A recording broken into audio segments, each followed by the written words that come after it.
مرزا صاحب کی پیشین گوئیاں ایسی نہیں ہوتی تھی، بلکہ وہ اپنے مخالفین کے خلاف جس قسم کی بد کلامی اور بد زبانی سے کام لیا کرتے تھے وہ بھی کچھ کام قابل اعتراض نہیں ہوتا۔ آئینہ کمالات اسلام صفحہ 547، پھر نجم المہدی صفحہ نمبر 10 پہ لکھتے ہیں کہ ان کی زبان ہے، یہ ان کی تحریر ہے۔ دشمن ہمارے بیابانوں کے خنزیر ہوں گے اور ان کی عورتیں کتیوں سے بڑھ گئی ہیں۔ انوار الاسلام صفحہ 20 میں لکھتے ہیں، اب جو شخص اس صاف فیصلہ کے خلاف شرارت اور عناد کی راہ سے بکواس کرے گا، اپنی شرارت سے بار بار کہے گا کہ عیسائیوں کی فتح ہوئی، کچھ شرم و حیا کو کام میں نہیں لائے گا اور ہماری فتح کا قائل نہیں ہوگا، تو صاف سمجھا جائے گا کہ اس کو ولد الحرام بننے کا شوق ہے، وہ حلال زیادہ نہیں۔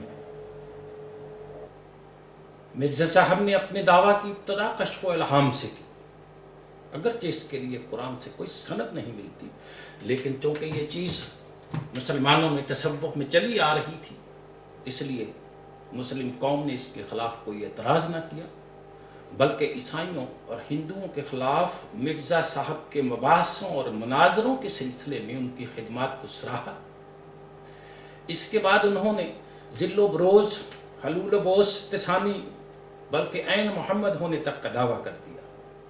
یہ دعویٰ قابل مواخذہ تھا، لیکن بعض صوفیہ کے ہاں اس قسم کی تشیعات بلکہ اس سے بھی بڑھ کر وفوات پائی جاتی ہیں، اس لیے مرزا صاحب کے اس دعویٰ کے خلاف بھی کوئی شور نہ آ جائے۔ وہ اور آگے بڑھے، نبی اور پھر رسول ہونے کا دعویٰ کرتے ہیں۔ ارے انہوں نے تو نبوت کا ہی دعویٰ کیا تھا، دنیا میں ایسے لوگ بھی ہیں جو خدا ہونے کا دعویٰ کر دیتے ہیں۔ ہم تو صرف یہ کہہ سکتے ہیں کہ نبوت یا خدائی کا دعویٰ کرنے والا مسلمان نہیں کہلاتا۔ ایران میں مرزا علی محمد جاب کے جانشین بہاء اللہ نے نبوت کا دعویٰ کیا، ایک نئے دین کا مدعی ہوا، اپنی جداگانہ امت تشکیل کی، مسلمانوں سے الگ ہو گیا۔ ہم مسلمان اس کے اس دعوے کو باطل سمجھتے ہیں، لیکن ہمیں اس کے خلاف اعتراض کرنے کی ضرورت نہیں۔ ایک غیر مسلم جو جی میں آئے دعویٰ کرتا رہے، ہمیں اس سے کوئی غرض نہیں، لیکن مرزا صاحب کی مثال اسلام میں تو کیا دنیا مذاہب میں کہیں نہیں ملتی۔ انہوں نے کہا کہ مسلمان ہم ہیں جو لوگ میرے دعوی نبوت کو قبول نہیں کرتے، وہ مسلمان نہیں۔ مسلمان یہ تو کہہ سکتے ہیں کہ جو لوگ رسالت محمدیہ پر ایمان نہیں رکھتے وہ مسلمان نہیں، یعنی رسالت محمدیہ کے منکر ہیں۔ ہم یہ نہیں کہہ سکتے کہ وہ ہندو یا یہودی یا عیسائی نہیں جو مسلمانوں کے نبی پر ایمان نہیں رکھتے۔ یہ منفرد مثال مرزا صاحب کے ہاں ملتی ہے کہ جو لوگ رسالت محمدیہ پر ایمان کی بنا پر اپنے آپ کو مسلمان کہتے تھے، اب وہ مسلمان نہیں۔ مسلمان تو وہ ہیں جو ایک نئی نبوت پر ایمان لائے۔ جناب اقبال نے کہا تھا کہ مرزا صاحب کے مقابلہ میں بہائیوں کا دعویٰ غلط ہی صحیح، لیکن بہرحال دیانتدارانہ ہے۔ ان کا دعویٰ یہ ہے کہ دنیا کے مسلمان ہیں، لیکن ہم مسلمان نہیں، ان سے الگ ایک نئے مذہب کے متبع اور ایک جداگانہ جماعت کے افراد ہیں۔ لیکن مرزا صاحب اس کے بالکل الٹ چلے۔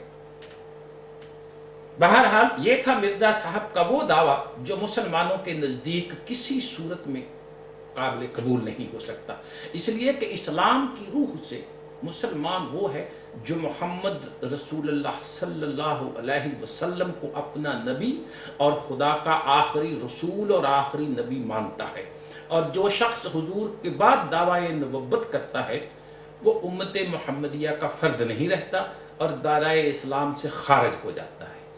اس کے جواب میں مرزا صاحب نے تریاق القلوب صفحہ 130 میں فرمایا، مجھے اور میرے متبعین کو دائرہ اسلام سے خارج کرنے والے تم کون ہوتے ہو؟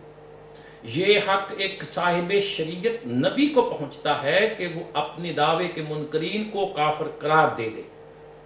تمہیں یہ کیسے حق پہنچ سکتا ہے کہ مجھے کافر قرار دو؟ یعنی ایک نجائز قابض کو تو یہ حق ہے کہ وہ مالک مکان کو مکان کے اندر داخل نہ ہونے دے، مالک مکان کو اس کا حق نہیں کہ وہ ناجائز قابض کو مکان سے باہر نکال دے۔ مرزا صاحب کی وفات تو 1908 میں ہوئی۔ اس وقت تک ان کی جماعت میں کوئی باہمی اختلاف نہیں تھا، کم از کم سطح پر کھل کر نہیں آیا تھا، گوچہ اس کے جراثیم اسی زمانے میں پیدا ہو گئے تھے۔ ان کے بعد حکیم نور الدین صاحب ان کے جانشین مقرر ہوئے، ان کی زندگی میں بھی کوئی اختلاف ابھر کر سامنے نہیں آیا۔ ان کی وفات 1914 میں ہو جاتی ہے۔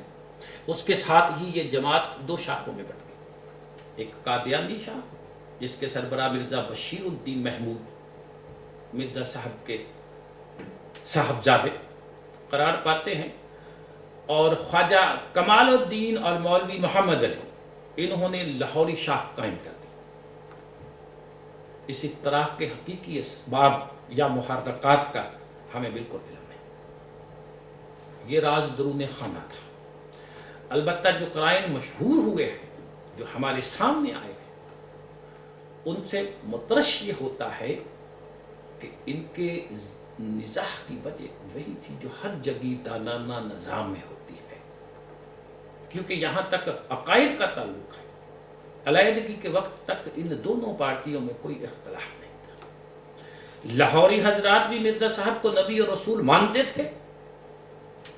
لاہوری جماعت کا ایک اخبار ہے پیغام صلح، 16 اکتوبر 1913 کا بیان میں آپ کو سناتا ہوں کہ ہم حضرت مسیح موعود مہدی ماحود علیہ السلام کو اس زمانے کا نبی، رسول اور نجات دہندہ مانتے ہیں۔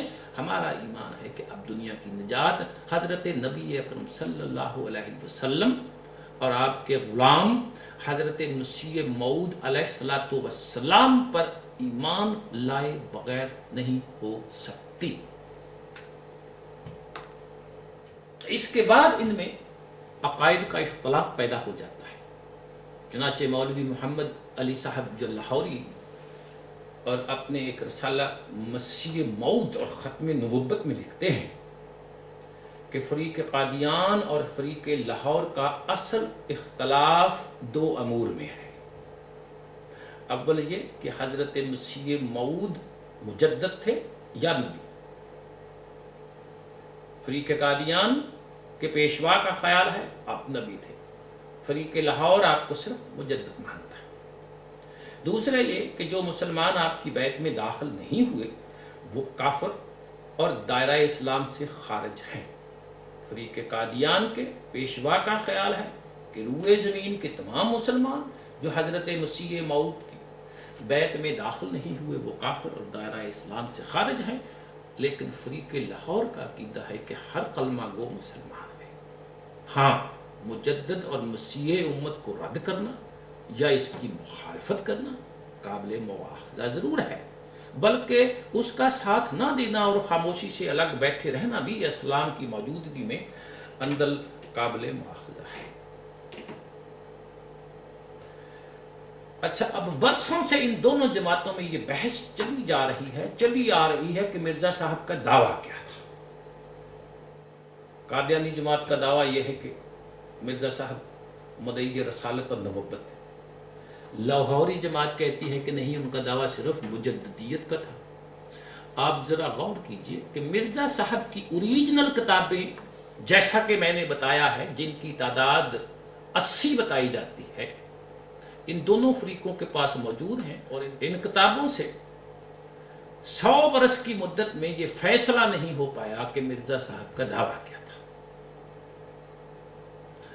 اصل تو یہ ہے کہ مرزا صاحب نے خود فرمایا تھا کہ حدیث کی کتابیں مدارک کا پٹارا ہیں جن سے جو کسی کے جی میں آئے نکالا جا سکتا ہے۔ مرزا صاحب کی کتابیں اس سے بھی بڑا پٹارا ہے۔ جن سے ہر فریق اپنے اپنے دعوے کی تائید میں جو چاہے نکال لیتا ہے۔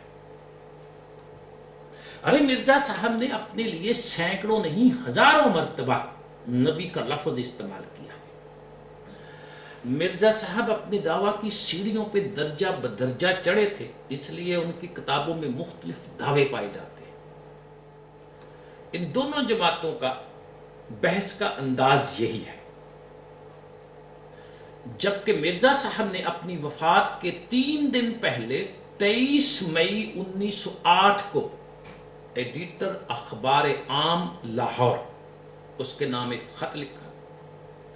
اس خط میں آپ نے جو لکھا وہ 26 مئی 1908 کو اشاعت میں آیا۔ اس میں یہ لکھا ہوا ہے، میں خدا کے حکم کے موافق نبی ہوں، اگر میں اس سے انکار کروں تو میرا گناہ ہوگا۔ جس حالت میں خدا میرا نام نبی رکھتا ہے تو میں کیوں کر اس سے انکار کر سکتا ہوں؟ میں اس پر قائم ہوں اس وقت تک جو دنیا سے گزر جاؤں۔ لاہوری حضرات جب اس سے انکار نہیں کر سکتے کہ مرزا صاحب نے دعویٰ نبوت کیا تھا تو کہتے ہیں مرزا صاحب نے نبی ہونے کا دعویٰ کیا تھا، رسول ہونے کا نہیں۔ نبی اور رسول میں فرق ہے۔ کیا فرق ہے بھائی؟ نبی اور رسول میں کیا فرق ہے؟ کہتے ہیں کہ رسول صاحب کتاب ہوتا ہے، اسے تشریحی نبی کہتے ہیں۔ نبی بلا کتاب آتا ہے، اسے غیر تشریحی نبی کہتے ہیں۔ مرزا صاحب بلا کتاب آئے تھے، اس لیے صرف نبی تھے۔ اول تو یہی دعویٰ کہ مرزا صاحب نے نبی ہونے کا دعویٰ کیا تھا، رسول ہونے کا نہیں، غلط ہے۔ انہوں نے صاحب کتاب، صاحب شریعت، نبی اور رسول ہونے کا دعویٰ کیا تھا، اور دوسرے یہ دعویٰ قرآن کریم کے خلاف ہے کہ رسولوں کو کتاب ملتی ہے، نبی کو کتاب نہیں ملتی۔ سورہ حدید آیت 65 میں ہے، ہم نے اپنے رسولوں کو واضح دلائل کے ساتھ بھیجا اور ان سب کے ساتھ کتاب نازل کی۔ اور پھر سورہ بقرہ آیت 213 میں ہے، نوع انسان امت وحدہ تھے، انہوں نے اختلاف کیا، خدا نے انبیاء کو بھیجا جو مبشر اور منذر تھے، انصاف کے ساتھ کتاب نازل کی، حق کے ساتھ۔ آپ نے دیکھا سورہ حدید میں کہا تمام رسولوں کو کتاب دی، سورہ بقرہ میں فرمایا تمام انبیاء کو کتاب دی۔ اس لیے یہ عقیدہ کہ نبی بلا کتاب آتے ہیں قرآن کریم کی کھلی ہوئی مخالفت ہے۔ پھر یہ کہتے ہیں کہ حضرت موسیٰ اور حضرت ہارون علیہ السلام بیک وقت مبعوث ہوئے، دونوں نبی تھے، لیکن حضرت موسیٰ کو تو کتاب دی گئی، حضرت ہارون کو کتاب نہیں دی گئی۔ اس سے ثابت ہوا نبی بلا کتاب بھی ہو سکتا ہے۔ یہ بھی کتنا بڑا جھوٹ اور قرآن سے لا علمی ہے۔ مرزا صاحب کا دعویٰ تھا، کہتے ہیں ان حضرات کی یہ دلیل قرآن کریم سے لا علمی پر مبنی ہے۔ قرآن کریم سورہ میم سجدہ آیت 48 اس کے اندر لکھا ہے، اور ہم نے موسیٰ اور ہارون کو فرقان اور ضیاء اور متقین کے لیے ذکر عطا کیا۔